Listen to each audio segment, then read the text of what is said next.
evident. Well, I ain't gonna say, I'm not gonna use the word growth. You're letting your light shine. I got a hand out here. Thank you.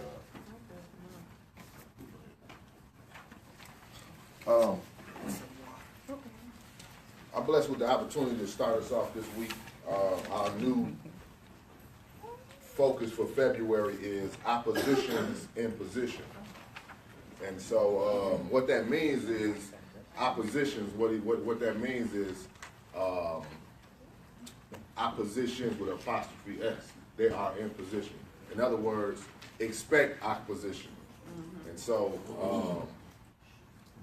the sub-focus is it's only a distraction. And so what I want to teach on today is expect opposition.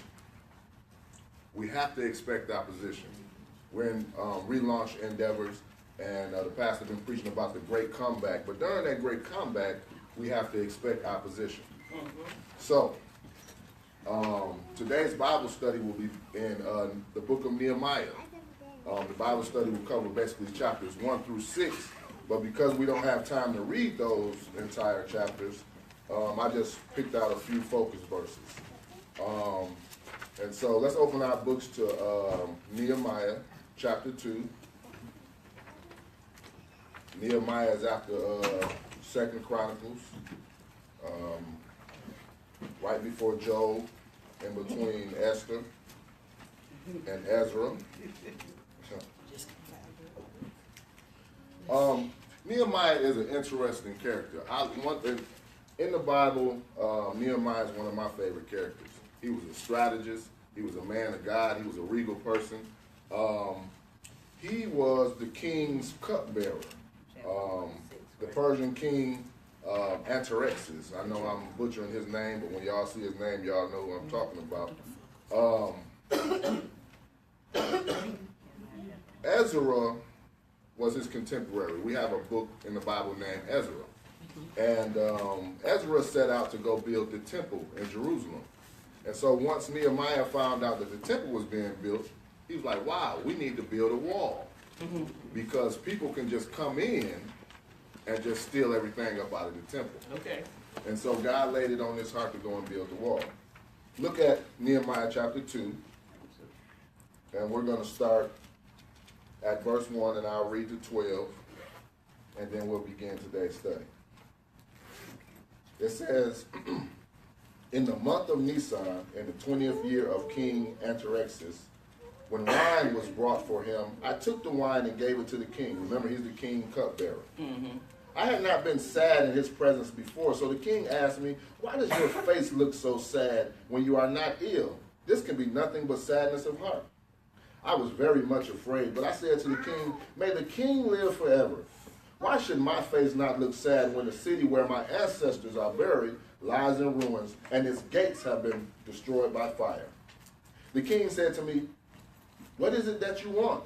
Then I prayed to the God of heaven, and I answered the king, if it pleases the king, if your servant has found favor in his sight, let him send me to the city of Judah where my ancestors are buried so I can rebuild it. Then the king with queen sitting beside him asked me, how long will your journey take and when will you get back? It pleased the king to send me, so I set a time. I also said to him, if it pleases the king, may I have letters to the governors of the Trans-Euphrates so that they will provide me safe conduct until I arrive in Judah? And may I have a letter to Asaph, keeper of the royal park, so he will give me timber to make beams for the gates of the citadel, by the temple and for the city wall, and for the residence I will occupy? And because the gracious hand of my God was on me, the king granted the request. So I went to the governors of Trans-Euphrates and gave them the king's letters. The king had also sent army officers and cavalry with me. When Sanballat, the Horonite, and Tobiah, the Ammonite official, heard about this, they were very much disturbed that someone had come to promote the welfare of the Israelites. So here we see in this story, he went before the king and he was despondent, he was sad, and the king was like, you know, what's the matter with you? And so he told the king what was the matter, that You know, he feels bad because his ancestors are wide open. His city is not built, and he wants to rebuild it. And so the king found favor on him, gave him letters to travel safely, and then also gave him materials to build the city. What we need to understand about Nehemiah is God placed something in Nehemiah's heart, and immediately as it was placed in his heart, he felt opposition. He got opposition. We see in the final verses of 10, verse 10, it says, when Sanballat the Horonite and Tobiah the Ammonite official heard about this, they were very much disturbed that someone had come to promote the welfare of the Israelites. Let's look at our definition of opposition. Opposition is the act of opposing. It's an attempt to check, to restrain, or defeat. It's distractions. It's resistance. It's an obstacle. The action of opposing something that you disapprove or disagree with. So if it's something that disapproves with you, if it disagrees with you, it's opposition. If it's a distraction towards you, it's opposition. If it's an obstacle in your way, or it seems to restrain you or defeat you, it's opposition. And so what the pastor is teaching us this month is oppositions are in position. So I got 4 things. There's 4 things that I want you to expect about opposition. Come on. 1, opposition will form. The believer has to understand that opposition will form. Let's look at these verses. I just read verse 10. It says, Sanballat the Horonite and Tobiah the Ammonite official heard about this. They were very much disturbed that someone had come to promote the welfare of the Israelites. Look at verse 19. But when Sanballat the Horonite, Tobiah the Ammonite official, and Geshem the Arab heard about it, they mocked and ridiculed us. What is this you are doing, they asked. Are you rebelling against the king? Immediately they felt opposition. Now, opposition is both natural and spiritual. Opposition is both natural and spiritual. Opposition can come to you in the form of people. People can rise up against you. There's an old saying that there's a spirit behind everything. It's true, there's a spirit behind everything. The Bible says in Ephesians 6 and 12 that we don't wrestle against flesh and blood, we wrestle against principalities and powers and spirits in the air. That's spiritual warfare. Opposition can come to you in the form of sickness. You really got something to do, and then all of a sudden you go down.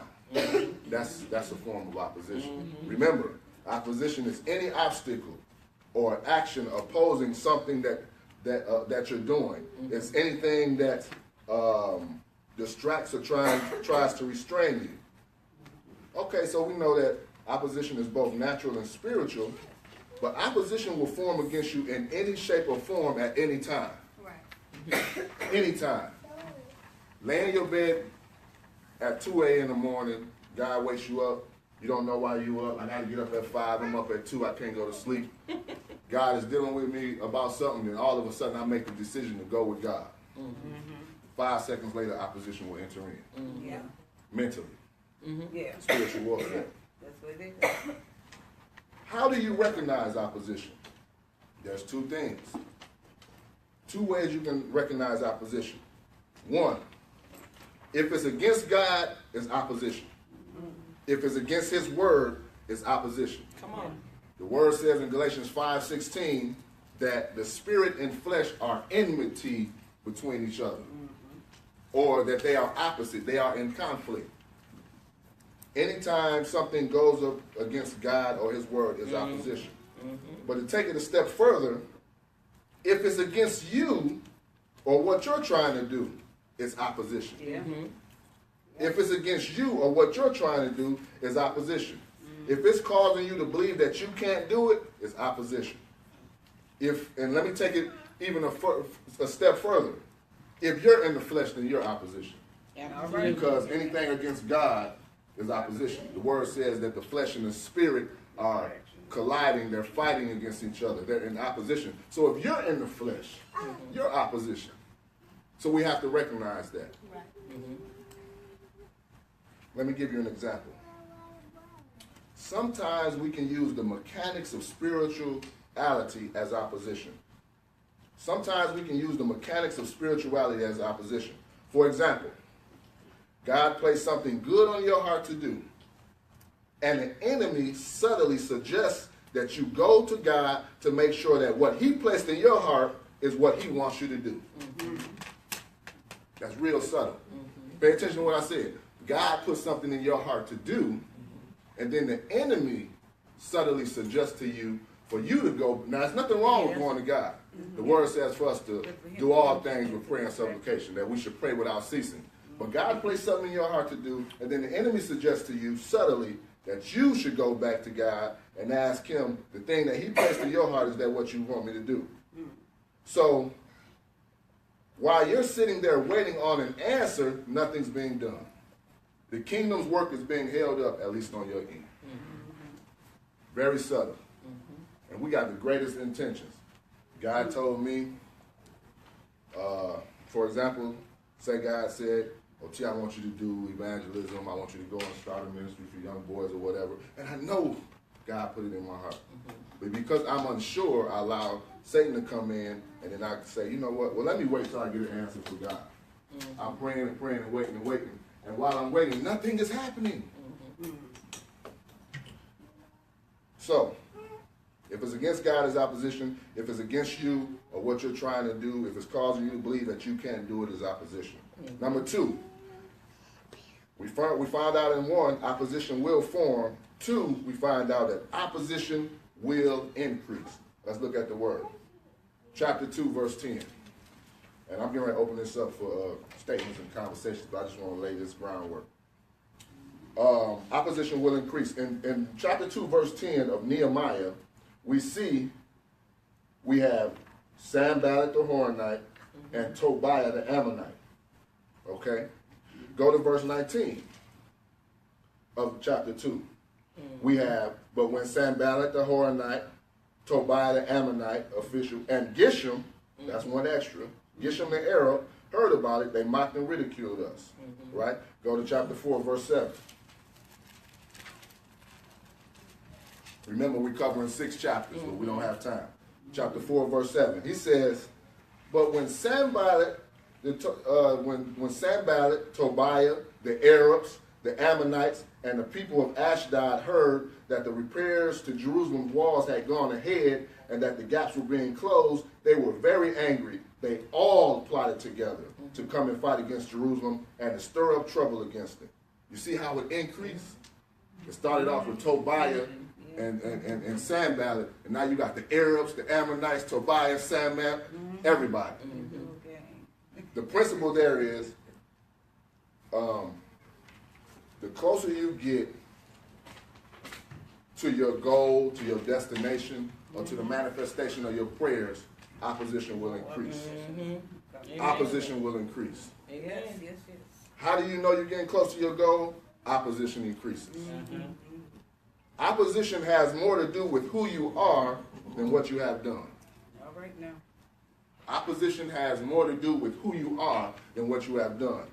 For example, opposition does not always equate to sin or disobedience.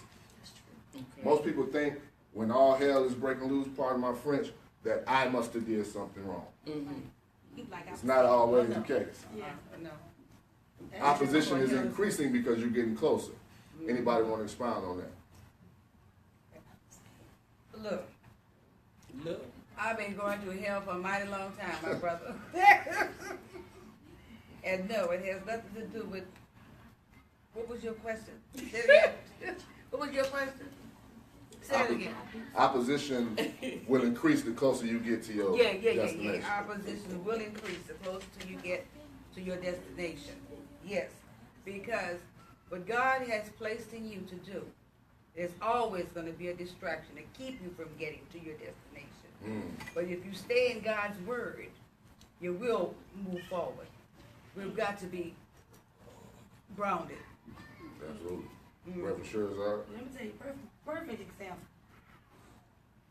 I promise you the devil don't want me to walk across that stage. No, yes he does. I promise you, boo-boo. Yeah, tell him no. I swear, I went to A friend of mine that was a classmate, she's done with all her classes. She's able to chillax this semester. And she comes back in May and walks. So she texted me and she said, hey, just a reminder, you've got to fill out your graduation application. I'm like, oh, it hit me like, oh, okay. Went to fill out my graduation application. Went to the almost done part. It said a fee of $100. I said, oh Lord, okay. I don't have no $100. So I had to text my counselor and was like, can I still fill this out and just owe y'all? Was it gonna still take or what? She's like, yeah, go ahead and fill it out. Click submit. It's gonna show you the page. Just keep continuing. So it's got me on there as it's submitted to Mississippi about my graduation, but it's still pending. When I say fees for this and fees for that, and when I got up there and I said, y'all pray, because I don't know if I did something wrong. Finances are so dry. I'm like, what is, I can't get the money to take my exam tests. Then I'm like, okay, am I supposed to take these tests? What is the deal? And I'm like, Lord, he just really don't want me to cross that stage. But it's just a point of when you are almost there for real, and whatever it is God has on you to accomplish or do, that opposition is for real. It is for real. And see, here it is. Nehemiah, it took him 12 years to build this wall. God placed it on his heart for him to do it. He was obedient. He did it, but opposition was every step of the way. So we see opposition will form. Opposition will increase. Yeah. Third, opposition will intensify. Yeah. Increasing and intensify is synonymous, but it's different. It will intensify. It will get harder. Look at that. Chapter 4, verses 7 and 8, book of Nehemiah. Now, I want you to remember this. The intensity is designed to create enough pressure to cause you to lose faith or to lose heart, to give up, to quit. Look at that, verse 7 and 8. So we just read that, but I want to show you the intensity. But when Sanballat, Tobiah, the Arabs, the Ammonites, and the people of Ashdod heard that the repairs to Jerusalem's wall had gone ahead and that the gaps were being closed, they're getting closer, they were very angry. They all plotted together. That's intensity. You got countries plotting against him, right? They all plotted together to come and fight against Jerusalem and stir up trouble against it. Now, these are just people who are returning back to their homes. They're not military men. They're women and children. In fact, it had got so intense that Nehemiah had to tell them, okay, well, we're not going to stop building. So build with one hand and hold the sword with your other. In other words, always be prepared. And so they had the women watching the men's backs and vice versa, and they would build in shifts. But they did that for 12 years. Okay, so the intensity is designed to create enough pressure for you to quit. The intensity is designed for you to halt progress or to postpone your purpose. Look at 2 Chronicles chapter 15, verse 7. I know it says 2 Corinthians, but I was typing fast. 2 Chronicles chapter 15, verse 7. This is the principle right here that I want to point out in the Word about giving up and about quitting. 2 Chronicles chapter 15, verse 7. All right, so I'm going to back up to read verse 16. Verse 6. Okay. One nation was being crushed by another and one city by another because God was troubling them with every kind of distress. But as for you, be strong and do not give up, for your work will be rewarded. Be strong and don't give up, Natalie, because your work will be rewarded. All of this opposition is to get you to stop from getting your reward. Get you from getting to your destination. Okay, so we see that opposition will form, opposition will increase, opposition will intensify. But last but not least, the opposition's goal is to distract you. Its aim is to disrupt you, to dismantle you, to dis-ease or disease and distance you from God. That's right. Amen. The whole point of opposition is to get you distance from God. And one of the pastor's studies, he was talking about hope, and he said the enemy wants to render you hopeless, because if he could render you hopeless, he can render you useless. That's right. Hopeless. You don't expect nothing from God. You're not using your faith. You're not, you're praying for something, but as soon as you pray, you're not holding on to it and believing. Yeah. You just, I'll throw it in the air, and if it happens, it happens. That's not faith. Yep. You got to believe. You got to. You got to stand on it like a rock. Even when the walls is falling down and oppositions is coming at you in every shape, way, or form, you have to stand up in your faith and say, you know what? I believe God is real. I believe that what he says in his word is true, and I believe it's for me, and I'm going to stand on it. It's hard for us to do in this technological age, but that is the principle, and that is the truth. So, let's look at some scriptures concerning how they try to distract them. We're still in Nehemiah. Let me get back there. Nehemiah chapter 4.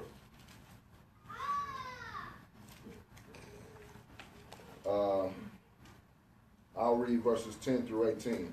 Then we're going to skip over to chapter 6 and read verse 3. Now remember, opposition's goal is to distract you. That's right. Verse 10.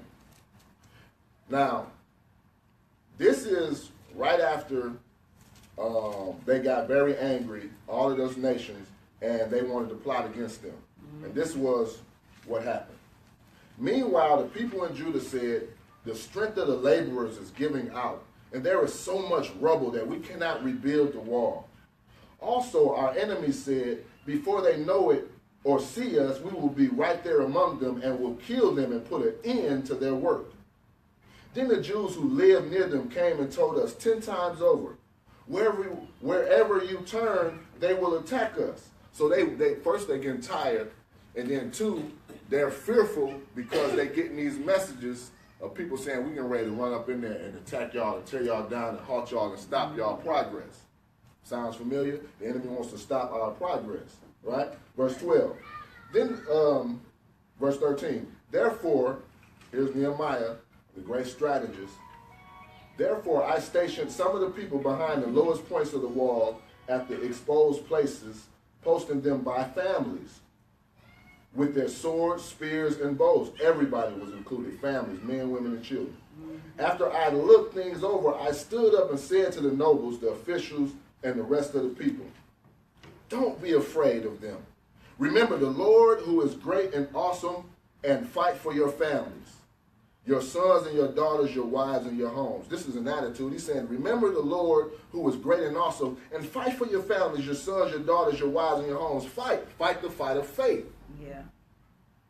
Verse 15, when our enemies heard that we were aware of their plot and that God had frustrated it, we all returned to the wall, each to do our own work. The enemy got put on notice. From that day on, half of the men did the work, while the other half were equipped with spears, shields, bows, and armor. The officers posted themselves behind all the people of Judah who were building the wall.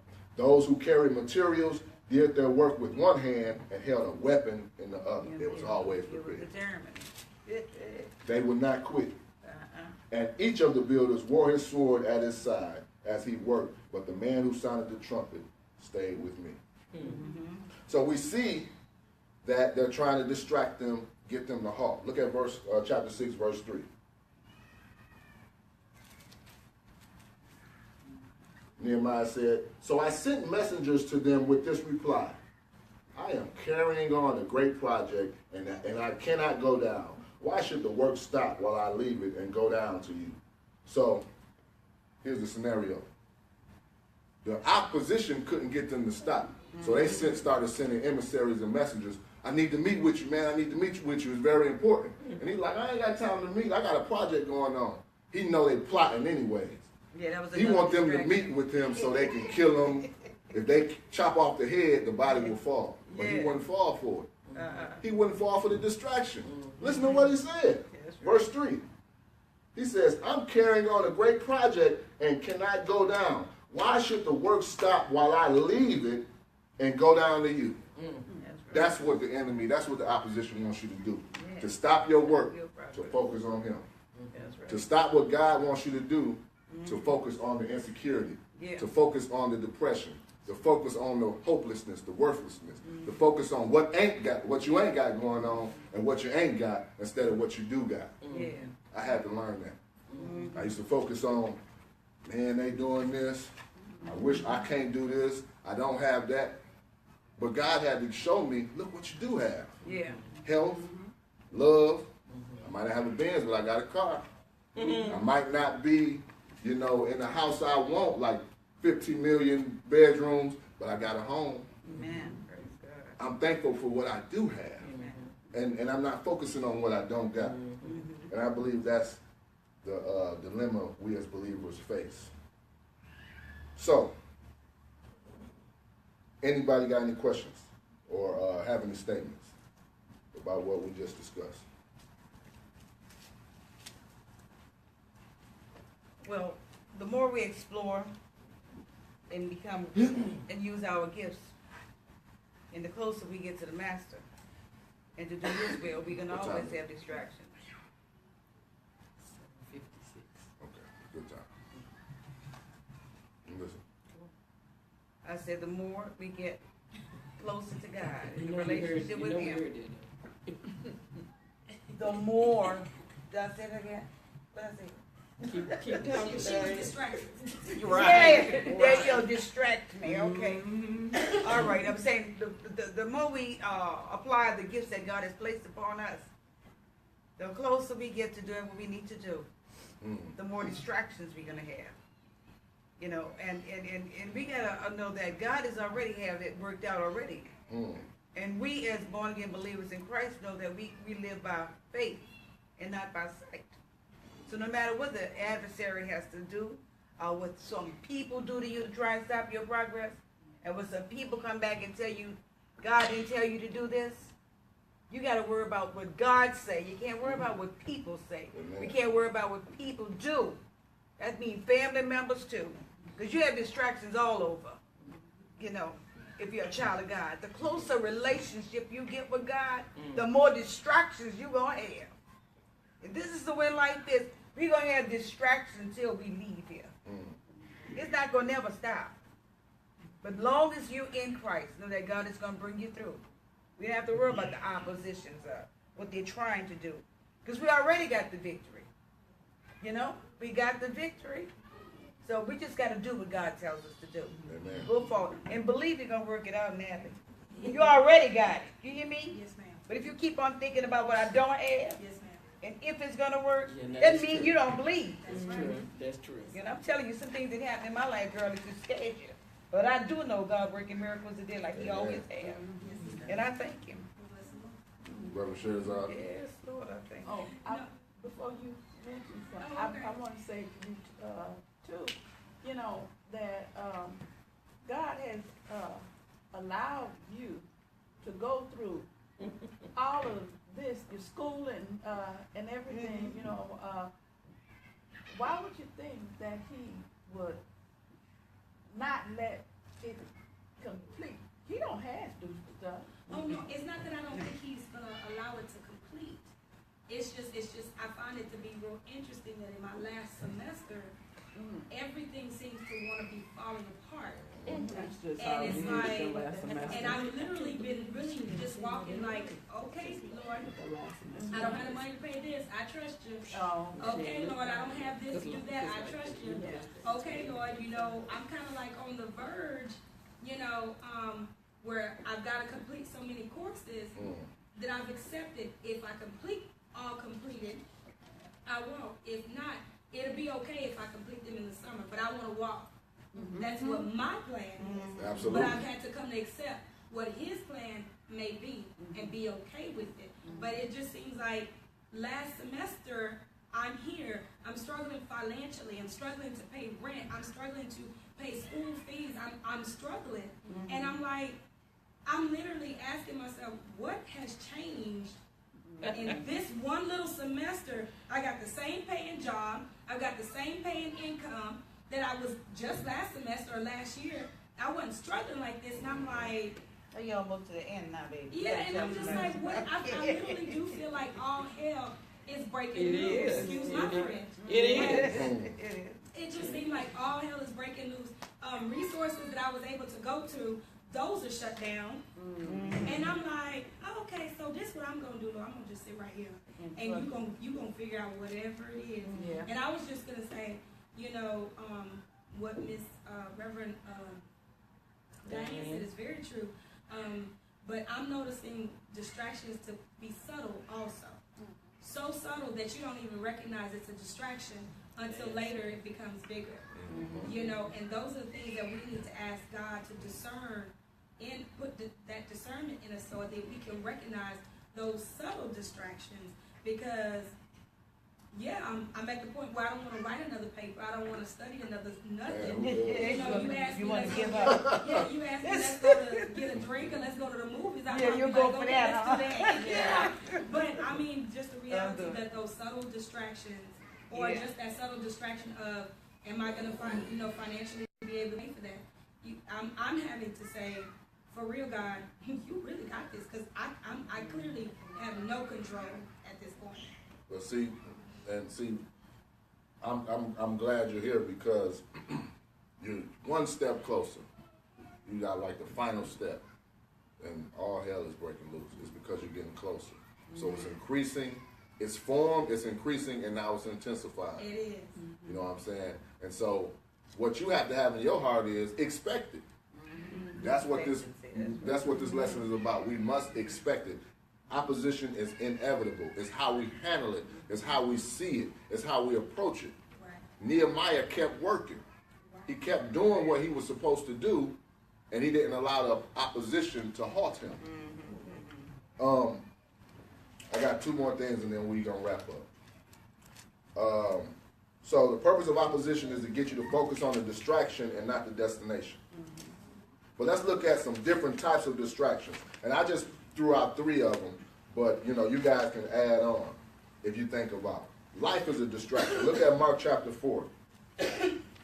Life is a distraction. Mark chapter 4, verse 18 and 19.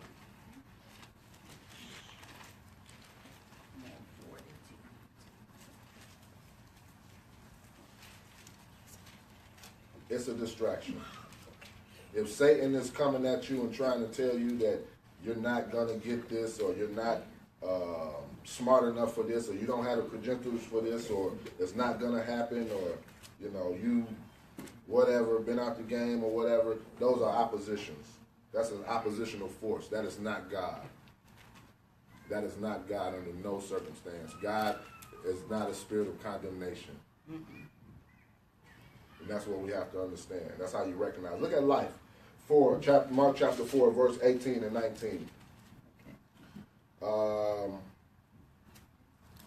He says, and this is the parable of the seeds, the parable of the sower.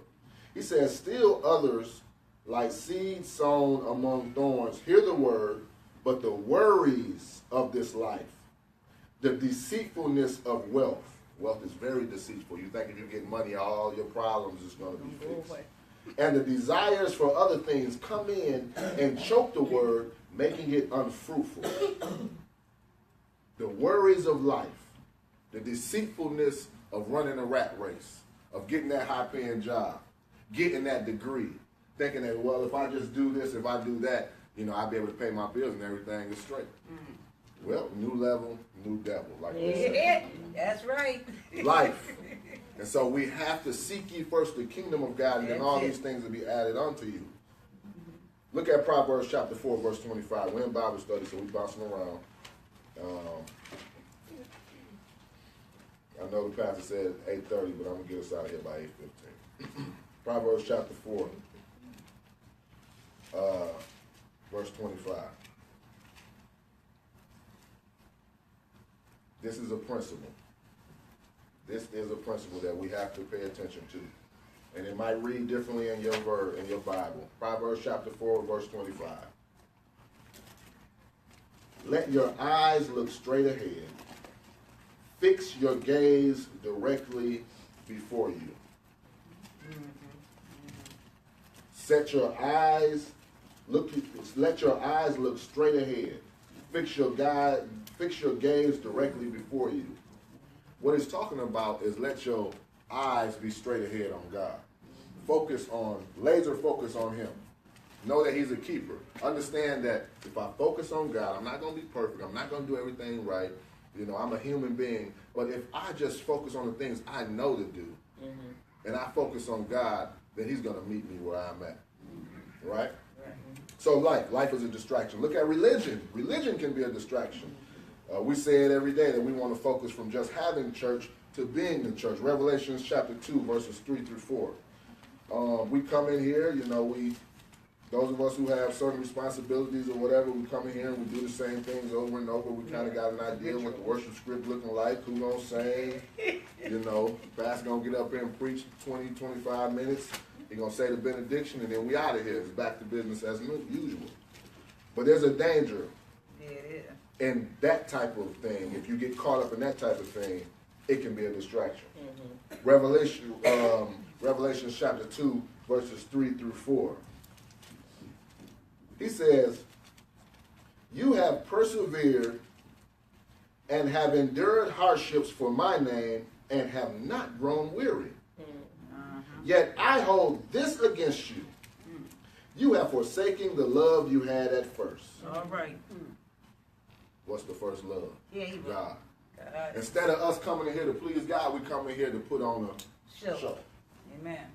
I know that, you know, I'm the coordinator. I got to make sure the ministers is on time. I got to make sure this and that. We got a person doing that. I got to get the pastor's drink. I got to go get his bags. I got to do this. I got to do that. I got to do that. The whole routine of everything is taken out from the whole purpose. The purpose is for us to focus on God and get the word of the message that he has for me. Yeah. And that's the reason why I come here on Wednesdays, because I need a refresher. Right. Because I have a lot going on with me internally and externally, and I have to make sure that my focus is on God. And it's not always perfect, because life, religion, and last but not least, people, Galatians 1 and 10, get in the way. Do anybody got anything to say about that? Anybody got any other different types of distractions that might come up? Well, I think that's why I kind of said that sometimes we have to take the time out to refresh ourselves. Like I said, with reading the book, The Shack, it kind of reminds you the level of relationship that you need to have. Because we can all easily get used to the routine. You know, I gotta come to Bible study, I gotta go to choir practice, I gotta go to Judah practice, you know, I get up there to sing, I get up there, I put my hands up, whatever. But what all you're doing, are you doing it for pleasing him, or did you get caught up in routine? You know? That's a distraction. It's distracting us from God. Reverend Horton. Personal time, fellowship with God every day, however long it is for you. Number one, keeps you focused. And I'm not saying that there won't be, because there's going to always be distractions, but it helps you recognize the things that are subtly distracting, as well as, because see, the devil's not going to come with you with a great big distraction. He ain't going to tell you to go rob a bank, murder somebody, but he will do those subtle things. But it's your fellowship. That's what we miss. That's what we don't have. We read the scripture, and that's it for the day. Yeah. But you haven't spent any time with him. Those two right there, these two right here, they cannot have a marriage. They cannot have a relationship unless they spend some time with each other. Right. He can't live here, she can't live there. And talk about being in a relationship. Now, I have a friendship with most of you all, and we don't live together, but that's a different thing than what God is asking of us. So we fall because we don't have personal time spent with God. Yeah. Because we're busy. Yeah. That's kind of what I was trying to share last Sunday with the opportunity to prosper. If you don't got no money, give back in your time. Read your scriptures, pray. Your attendance, volunteer, do those types of things. But that's a good point, Reverend. We have to stay connected. I think everybody got the Bible app, and I would challenge you at the very least, go on there and read some of those plans they have. That's helpful in helping you get your word. I know I do that quite often. But look how people can distract you. Galatians 1 and 10. I thought this was so cold when I read this. beat, and when I say cold, I mean cool. He said, because I have an issue with this that I'm fighting. I'm a people pleaser. You know what I'm saying? I don't want nobody to be mad. I don't like confrontation. I mean, if you bought that drama, I can give it to you, but I would just much rather not do that. You know? And this is Paul. Look what Paul said about people. Verse 10. In the NIV, he says, am I now trying to win the approval of human beings or of God? Question mark. Or am I trying to please people? If I were still trying to please people, I would not be a servant of Christ. Remember, opposition is anything against God. I was teaching that the flesh and the spirit are enmity. They are conflicting. Remember I said that if you are in the flesh, then you're opposition towards God. Here it is. If I'm trying to please man, human being, flesh and blood, then I'm not pleasing God. It's one or the other. You can't serve two masters. No. So while I'm here trying to make you be my friend or help you to like me or whatever, I'm taking time away from God. My focus should have him please me. Let me please him first. Let me and him have a relationship. I know if I'm pleasing God, then I'll be pleasing man. Okay? You're pleasing man. If you're pleasing God, you ain't gonna please man either, but just make absolutely. sure. Because you can't make nobody happy. But what I mean by that is I'm not wrong with my brother or my sister. You know. So, anybody got any other types of distractions you can think about that might come up?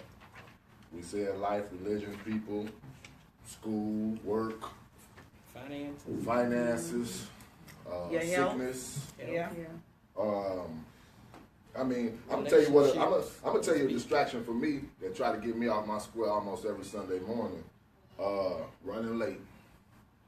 Oh man, because I get done quicker. Yeah, you be waiting. You know what I'm saying? But you know what I'm saying? But you know, other people got other stuff to do, and they be helping me out with my stuff too. So I ain't even gonna go into all that. But you already done put your foot to this. You put it out there. I gotta put that out there because you know. But, so I have to check that. That's one of my pet peeves is people who run late. Absolutely. All the time. Absolutely. Yeah. Well, I'm sorry, Miss Lee. I love you too, Natalie. But I'm just saying, it is. It's a pet peeve for me. And it'll get you distracted. It'll distract what I'm you. supposed to do. So here it is. Yeah. I'm trying to get to church when I need to be focusing on receiving from God. You know what I'm saying? I'm looking like man, we about to be late, man. You know what I'm saying? But I've been guilty for being late too. I'm sorry. Okay. Yeah, you better or, get there. I mean, you better or go there. I can't find my socks.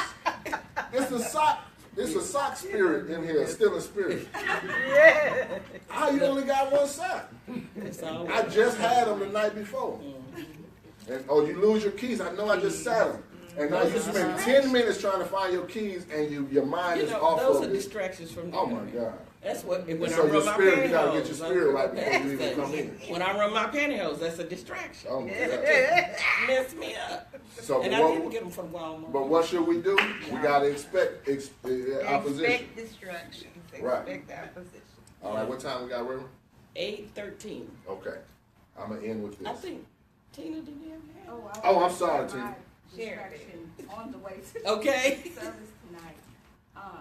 Gotten off work and was rushing here to share 2 testimonies. Well, Sharon. Was excited about it. We shared the opposition first. So went by TSO first, got in the car. The truck wouldn't start at all. No signs prior. So I'm thinking, okay, what to do? I started 3 times. I wanted to personally run it back into TSO, cry, throw a fit, call everybody. You know, I'm stuck because that's my pet peeve is car issues. Yeah. Because that's something I know nothing about.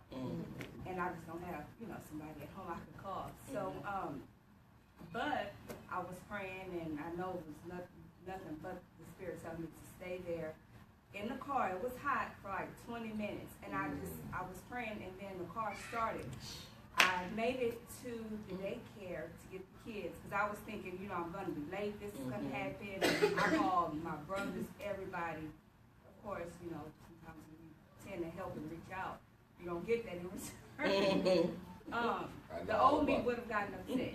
And thrown a fit, but I didn't do that. So once the car got started, arrived to daycare, and there's a mechanic next door to the daycare. And I'm, thinking, what's wrong, and was it the battery? Said, no, your battery's brand new. And I was like, yeah, I did just get a battery at the end of the year.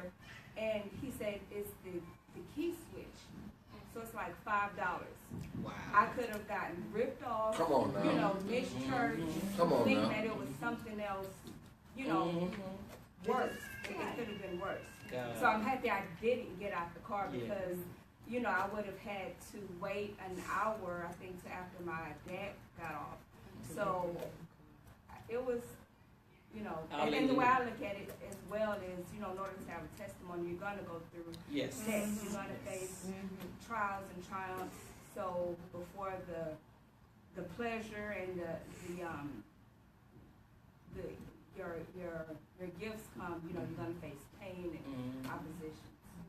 Yeah, but see, God placed that mandate to tell you that, so you would have to sell that money. And the kids, he gives them popsicles. He's been there for about 5 years, and we didn't start talking to him until about a month ago. And I wouldn't have even thought, okay, I'll go, because I'm just, thinking, okay, well, I don't know. And he owns a tire shop, so he's not a mechanic to work under the hood. But he said, oh yeah, I do this as well, not just tires. And we looked at the key and opened it up and showed me. And I was like, wow, okay, I didn't know that. But every 5 years you have to change. Praise His name. The key. It has a kiosk. God is a keeper, man. Yes, He is. And you did not stop. You kept on coming. I kept coming. You're getting closer. Yeah. As I'm listening to her, that's one of those subtle things. We have to pay attention that frustration can become a distraction. Yes. Because in the moment of frustration, you want to act outside of what you probably should have not done. Yeah. And learn how to, allow the frustration to come, but recognize what it is, calm down, let God speak and let you know what you need to do. And He's your child. He's going to guide you if you let Him guide you. But in that moment of frustration, like you said, you could have did everything opposite of what you should, which would have probably led you to not even show up. Not even be here. So sometimes we really need to take the time out to just calm down. And Not just sometimes, say, okay, all the time. All right, Lord. You know what I'm saying? Yeah. All the time. But when you can expect opposition, you can take that stance. Exactly. You can be calm in the midst of the storm. But see, remember, opposition is both natural and spiritual. Yes, Frustration, that's a natural feeling or emotion. God gets frustrated. But here it is, Satan will allow something natural like frustration, which is used, that has a different purpose than to get us to take focus off of God. He'll use that to do that. Last scripture. Last part. What was Nehemiah's attitude towards opposition? Let's go back to the book of Nehemiah, and let's look at chapter 2, verse 20. We rehearsed a few of these scriptures. I spoke to the pastor earlier today, and I was telling him about what we was going to talk about, and he was like, man, you starting to touch on my sermon. I said, well, we're on the same page. Nehemiah chapter 2, verse 20. And I hope this is really ministering to somebody. It says, so after they've been trying to get him to meet with them, and they've been trying to, sabotage his efforts, he said, I answered them by saying, the God of heaven will give us success. He said that matter of factly. He said that boldly. The God of heaven will give us success. That's an attitude of faith. I know no matter what comes up against me, God got my back and I will make it, right? He says, we, his servants, will start rebuilding, but as for you, you have no share in Jerusalem or any claim or historic right to it. Satan has no historic right or claim to anything that God has for you. That's right. That's right. And so when you are standing and believing and praying for God to do something in your life, when Satan comes at you with these different types of opposition in your mind, in your body, in your relationships with your family, with your friends, at work, with your ideas or whatever, you have to say, you know what, I am still going to be successful. Because God has my back and I'm with God. And you got to understand that Satan has no claim or right to anything that God has assigned for you. Look at chapter 4, verse 4 and 6.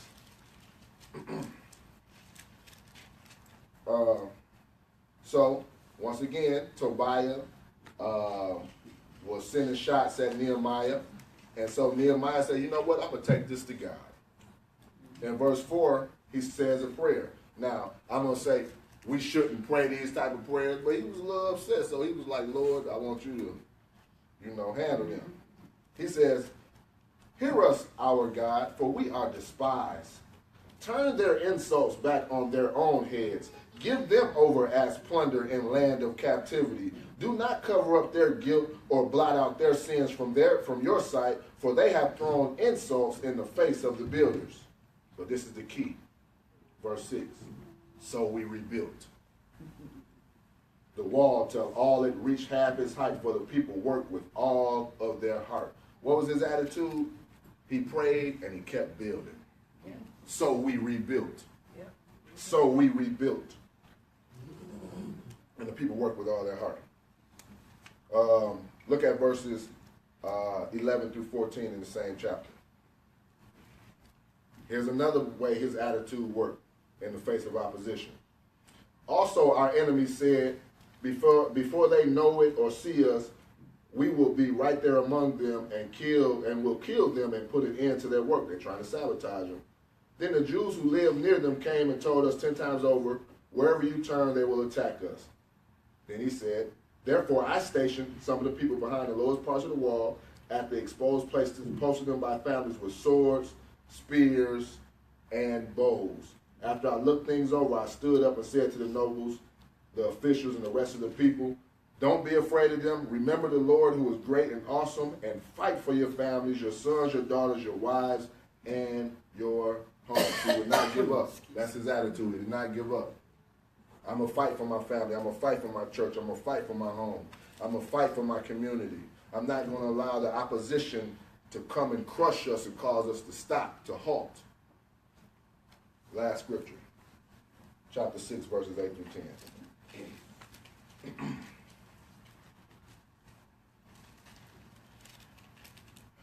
Okay, so in verse 7, they were sending all these messages to Nehemiah. Man, we need you to come meet with us because we heard something was going down, and come meet with us. And we heard what he said. Well, I'm working on the project. Why should I stop doing what I'm doing and come see what y'all talking about? Because y'all ain't talking about nothing, right? I know what y'all trying to do. Look what he said in verse 8. So I sent him this reply. He sent a reply to Tobias and them. Okay, so let me start right there. So after he would not meet them, Tobiah said, well, I'm going to go ahead and tell him what I want to talk to him about. So Tobiah came up with a lie and said, well, we wanted to talk to you because we heard that the reason why you're building the walls is because you're trying to plot against the king and you're trying to build up your infrastructure so you can overthrow the king. And we need to talk to you to make sure that's straight, because if you are, they're going to kill you.